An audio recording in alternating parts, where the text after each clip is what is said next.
ಅದೇ ಬಸ್ಪೆ ಇನ್ಸ್ಪೆಕ್ಟರ್ ಸಂದೇಶ್ ಬಸ್ಪೆಯಲ್ಲಿರುವಾಗ ಕೊಂಡೋಗಿ ಒಂದೇ ಹೇಳಿದ್ರು, ನಿನ್ನ ಕೇಸ್ ಇಲ್ಲೇ ಕ್ಲಿಯರ್ ಮಾಡ್ತೇನೆ, ಬೇಕಾದ್ರೆ ನಿನ್ನ ತಂಗಿಯನ್ನು ನನ್ನ ಜೊತೆ ಮಲಗಿಸ್ಬಿಡು ಒಮ್ಮೆ ಅಂತ. ತಂಗಿ ಬೇಕು, ತಂಗಿ ಅಂತ ಕರ್ಕೊಂಡು ಬಾ. ಅಲ್ಲಿ ಸ್ಟೇಷನ್ ಒಳಗಡೆ ಎಲ್ಲಿ ಹೊಡಿಲಿಲ್ಲ ನನಗೆ, ಬಾತ್ರೂಮ್ ಒಳಗಡೆ ಕರ್ಕೊಂಡು ಹೋಗಿ ಹೊಡ್ತಾ. ಯಾಕಂದ್ರೆ ಬಾತ್ರೂಮ್ ಒಳಗೆ CC ಕ್ಯಾಮರಾ ಇಲ್ಲ.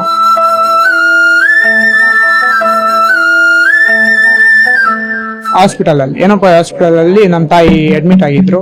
ಅಲ್ಲಿ ಸಹ ಕಾಲ್ ಮಾಡಿ ಈ ತರ ಕಿರಿಕಿರಿ ಮಾಡ್ಲಿಕ್ಕೆ ಸ್ಟಾರ್ಟ್ ಮಾಡ್ದ. ನಂತರ ಅಲ್ಲಿ ಕಿರ್ಕುಳ ಆದ್ಮೇಲೆ ನಮ್ಮ ತಾಯಿ ತಂದೆ ಇಬ್ರು ತೀರಿದ್ರು.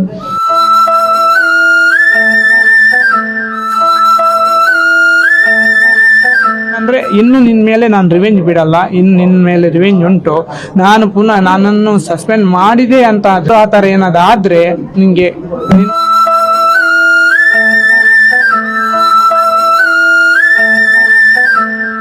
ಮೂಡಬಿದ್ರೆಯಲ್ಲಿ ನಡೆದಂಥ ಘಟನೆಯ ಬಗ್ಗೆ ಇವತ್ತು ನನ್ನನ್ನು ಕೆಲವು ಸಂತ್ರಸ್ತೆಯರು ಭೇಟಿ ಮಾಡಿದರು. ಅವರು ಮತ್ತು ನಮ್ಮ ವುಮೆನ್ ಕಮಿಷನ್ ಅಧ್ಯಕ್ಷರು, ಚೇರ್ಮನ್, ಅವರ ಜೊತೆಯಲ್ಲಿ ಅವರೆಲ್ಲ ಭೇಟಿ ಮಾಡಿದರು. ಅವರ ಏನು ನಡೆದಂಥ ಘಟನೆಗಳನ್ನು ಅವರೆಲ್ಲ ನನಗೆ ತಿಳಿಸಿದ್ದಾರೆ. ಇದನ್ನೇ ಆಧಾರವಾಗಿಟ್ಕೊಂಡು ಈಗಾಗಲೇ ನಾವು ಆ ಇನ್ಸ್ಪೆಕ್ಟರನ್ನು ಸಸ್ಪೆಂಡ್ ಮಾಡಿದ್ದೇವೆ. ಸಸ್ಪೆಂಡ್ ಮಾಡಿ ವರದಿಯನ್ನು ಕೊಡಬೇಕು ಸರ್ಕಾರಕ್ಕೆ ಅಂತೇಳಿ ನಾನು ಕೇಳಿದ್ದೇನೆ.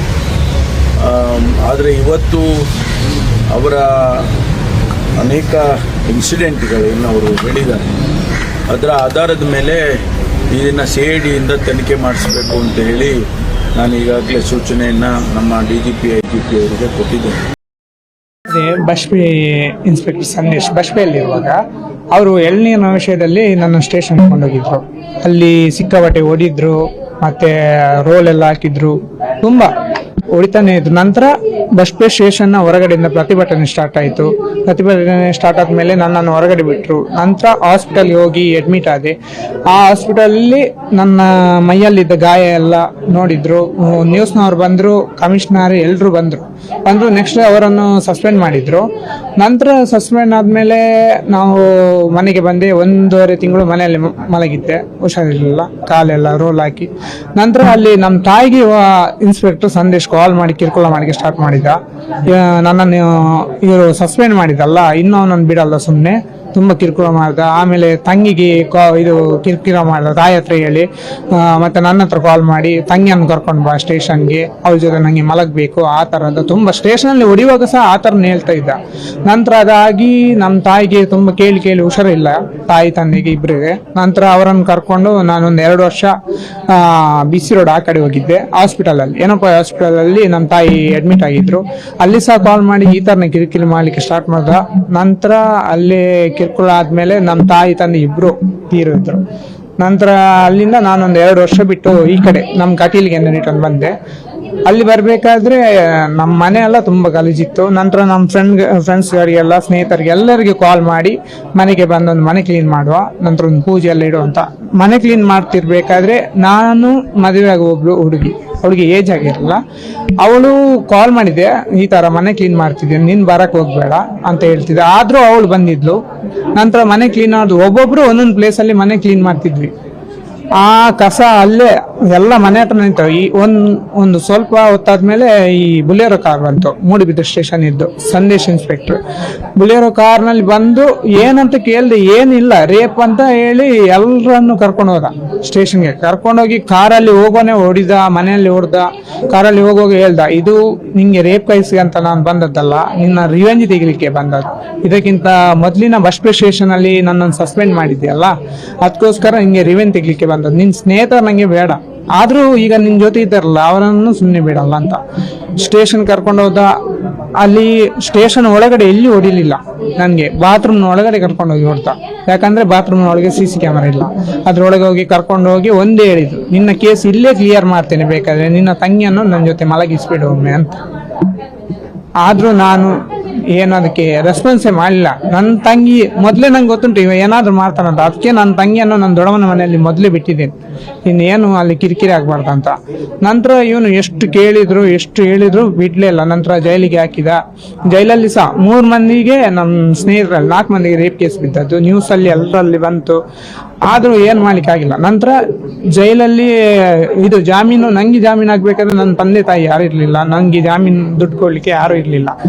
ನಂತರ ಈ ಫ್ರೆಂಡ್ಗಳೆಲ್ಲ ಒಟ್ಟಿಗೆ ಸೇರಿ ಎಲ್ರು ಇದು ಜಾಮೀನು ಆಯಿತು. ನಂತರ ಔಟ್ ಕೋರ್ಟಲ್ಲಿ ಹುಡುಗಿರು ಬರ್ಲಿಕ್ಕಿಲ್ಲ, ಇಬ್ರು ಹುಡುಗಿರು ಬಂದು ಅವ್ರ ಹತ್ರ ಕ್ವಶನ್ ಎಲ್ಲ ಕೇಳಿದ್ರು ಲಾಯರ್ಸ್ನವರು. ನಂತರ ಅಲ್ಲಿ ಕ್ವಶನ್ ಕೇಳುವಾಗ ಅವ್ರು ಹೇಳಿದ್ರು ನಮ್ಮ ಮೈ ಮುಟ್ಲಿಲ್ಲ ಅಂತ. ನೆಕ್ಸ್ಟ್ DNA ಅದು ನೆಗೆಟಿವ್, DNA ಪಾಸಿಟಿವ್ ಇರಲಿಲ್ಲ, ನೆಗೆಟಿವ್ ಆಗಿತ್ತು. ನಂತರ ಇವರಿಬ್ರು ಸಾಕ್ಷಿ ಬಂದಿದ್ರಲ್ಲ, ಇವರು ಮೊದಲು ಸಾಕ್ಷಿ ಹೇಳಿದ್ರು ಈ ತರ ಇವನು ರೇಪ್ ಮಾಡಿದ್ದಾರೆ, ಇವರು ರೇಪ್ ಮಾಡಿದ್ರು ಅಂತ ಹೇಳಿದ್ರು.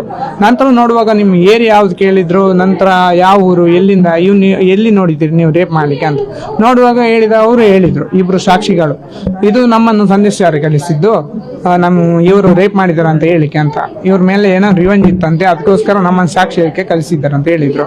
ಏನಿಲ್ಲ, ಇನ್ನು ಹೇಳಿದೇನಂದ್ರೆ ಇನ್ನು ನಿನ್ನ ಮೇಲೆ ನಾನು ರಿವೆಂಜ್ ಬಿಡಲ್ಲ, ಇನ್ನು ನಿನ್ನ ಮೇಲೆ ರಿವೆಂಜ್ ಉಂಟು, ನಾನು ಪುನಃ ನನ್ನನ್ನು ಸಸ್ಪೆಂಡ್ ಮಾಡಿದೆ ಅಂತ ಆದ್ರೆ ನೆಕ್ಸ್ಟ್ ನಿನ್ನ ಈ ಫಸ್ಟ್ ಕೇಸಲ್ಲಿ ನಿಂಗೆ ಲಾಠಿಯಲ್ಲಿ ಹೊಡೆದೆ, 2ನೇ ಕೇಸಲ್ಲಿ ಪೆನ್ನಲ್ಲಿ ಕೂರಿಸಿದೆ ಜೈಲಲ್ಲಿ, ಇನ್ನೂ ಏನಾದರೂ ಆ ಥರ ಏನಾದ್ರು ಆದ್ರೆ ನಿನ್ನನ್ನು ಬಿಡುದೇ ಅಲ್ಲ ಅಂತ ಕಿರಿಕಿರಿ ತುಂಬಾ ಮಾಡ್ಲಿಕ್ಕೆ ಸ್ಟಾರ್ಟ್ ಮಾಡ್ದ. ಆಮೇಲೆ ನಾನು ಬ್ಯಾಂಗ್ಳೂರಿಗೆ ಹೋಗಿ ಅಲ್ಲಿ ಮಹಿಳಾ ಆಯೋಗ, ನಂತರ ಅಲ್ಲಿ ಎಲ್ಲರ ಹತ್ರ ನ್ಯೂಸಲ್ಲಿ ಎಲ್ಲ ಮಾತಾಡಿ ಮೊನ್ನೆ ಸಸ್ಪೆಂಡ್ ಆದ್ರು. ಸಸ್ಪೆಂಡ್ ಆದದ್ದು ನಂಗೆ ಇದಲ್ಲ, ಸಸ್ಪೆಂಡ್ ಆಗ್ಬೇಕಾದ್ರೂ ಒಂದು FIR ಆಗ್ಬೇಕು ಅವ್ರ ಮೇಲೆ. ಯಾಕಂದ್ರೆ ಸಸ್ಪೆಂಡ್ ಆದ್ರೆ ಇನ್ನು 1 ವಾರದಲ್ಲಿ ಹೊರಗಡೆ ಬರ್ತಾನೆ, ಪುನಃ ಅದೇ ಸ್ಟೇಷನ್ಗೆ ಬರ್ತಾನೆ, ಏನಾದ್ರು ಕೇಸ್ ಹಾಕ್ತಾನೆ. ಈಗ ನನಗೆ ಏನ್ ಬೇಕಾದದನ್ನು ನೋಡಿ ನನ್ನ ಮೇಲೆ ರಿವೆಂಜ್ ಇದ್ದದ್ದು ಹೌದು.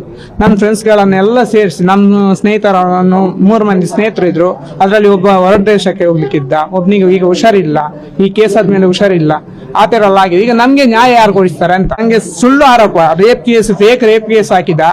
ಆಮೇಲೆ ಇಲ್ಲಿ ಬಸ್ಪೆ ಸ್ಟೇಷನ್ ಅಲ್ಲಿ ಸುಮ್ನೆ ಹೊಡೆದ್ರು, ಯಾವ ವಿಷಯ ಅಂತ ಏನು ವಿಷಯ ಅಂತ ಇಲ್ಲ, ಯಾಕೆ ಹೊಡೆದು ನೋಡಿ. ಮೊನ್ನೆ ಜಡ್ಜ್ಗೆ ಹೇಳುವಾಗ ಯಾರು ನಿಮ್ಮ ಮೇಲೆ ರೇಪ್ ಕೇಸ್ ಹಾಕಿದ್ದಾರೆ, ಯಾರು ನಮ್ಮ ಊರಿನವರು ಯಾರು ಹಾಕಿಲ್ಲ, ಅದು ಬಿಟ್ಟು ಹೆಣ್ಣಿನ ಮನೆಯವರು ಹಾಕಿಲ್ಲ, ಇದು ಹಾಕಿದ್ಯಾರು ಇನ್ಸ್ಪೆಕ್ಟರ್ ಜೊತೆ ಇದ್ದ ಪ್ರತಿಭಾ ಮೇಡಮ್ ಅಂತ ಅವ್ರು ಹಾಕಿದ್ದು. ಅವರನ್ನು ಕೋರ್ಟ್ಗೆ ಕರೆದ್ರು. ಕೋರ್ಟ್ ಅಲ್ಲಿ ನೋಡುವಾಗ ಅವ್ರು ಹೇಳ್ತಾರೆ ನಾವಿರ್ಲಿಲ್ಲ, ನಾನು ರೌಂಡ್ಸ್ಗೆ ಹೋಗಿದ್ದೆ, ನನ್ನನ್ನು ಕರ್ಕೊಂಡು ಹೋಗ್ಲಿಕ್ಕೆ ಬಂದದ್ದು ಇನ್ಸ್ಪೆಕ್ಟರ್ ಸಂದೇಶ್ ಅಷ್ಟೇ. ಆದ್ರೂ ನಂಗೇನ್ ಗೊತ್ತಾ, ನಮ್ಗೆ ನ್ಯಾಯ ಬೇಕು. ಈಗ ಮೊನ್ನೆ ಇಷ್ಟು ನ್ಯೂಸ್ ಅಲ್ಲಿ, ಯೂಟ್ಯೂಬ್ ಅಲ್ಲಿ, ಎಲ್ಲದರಲ್ಲಿ ಬಂತು.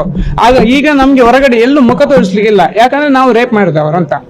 ಈಗ ಅದು ಸರಿಯಾಗ್ಬೇಕು. ಯಾಕಂದ್ರೆ ಈಗ ಇನ್ಸ್ಪೆಕ್ಟರ್ ಸಂದೇಶ್ ಇದ್ದಾರಲ್ಲ, ಅವರಿಗೆ ಇನ್ನು ಯಾವತ್ತು ಎಲ್ಲಿ ಇವರಿಗೆ ಕೆಲಸನೇ ಸಿಗ್ಬಾರ್ದು ಇವರಿಗೆ.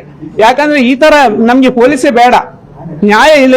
ನಾನು ಹೇಳ್ಬೇಕಾ, ಮೂಡುಬಿದ್ರೆ ಸ್ಟೇಷನ್ ಅಲ್ಲಿ ನ್ಯಾಯ ಇಲ್ಲ. ಅಲ್ಲಿ CC ಕ್ಯಾಮರಾ ಫುಟೇಜ್ ಚೆಕ್ ಮಾಡಿದ್ರೆ ಎಲ್ಲ ವಿಷಯ ಗೊತ್ತಾಗುತ್ತೆ ಅನಿಸ್ತು. ಹೌದು, ಇದರಲ್ಲಿ ಇದು ನಿಷ್ಪಕ್ಷಪಾತವಾಗಿ ತನಿಖೆ ಆಗಬೇಕು ಅಂತ.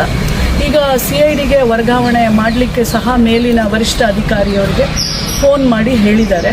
CIDಗೆ ಒಪ್ಪಿಸಿ ಆ ಎಲ್ಲ ಸಂತ್ರಸ್ತೆಯರಿಗೆ ನ್ಯಾಯ ಸಿಗುವಂತೆ ಆಗಬೇಕು, ಸತ್ಯ ಅಸತ್ಯ ಬಹಿರಂಗವಾಗಬೇಕು. ಯಾಕಂದರೆ ಪೊಲೀಸ್ ಇಲಾಖೆ ಮೇಲೆ ಒಂದು ಭರವಸೆ, ಒಂದು ನಂಬಿಕೆ ಇರಬೇಕು ಅಂತಂದರೆ ಗೃಹ ಸಚಿವರ ಈ ಒಂದು ನಡೆ ನಮಗೆಲ್ಲ ವಿಶ್ವಾಸವನ್ನು ತಂದಿದೆ.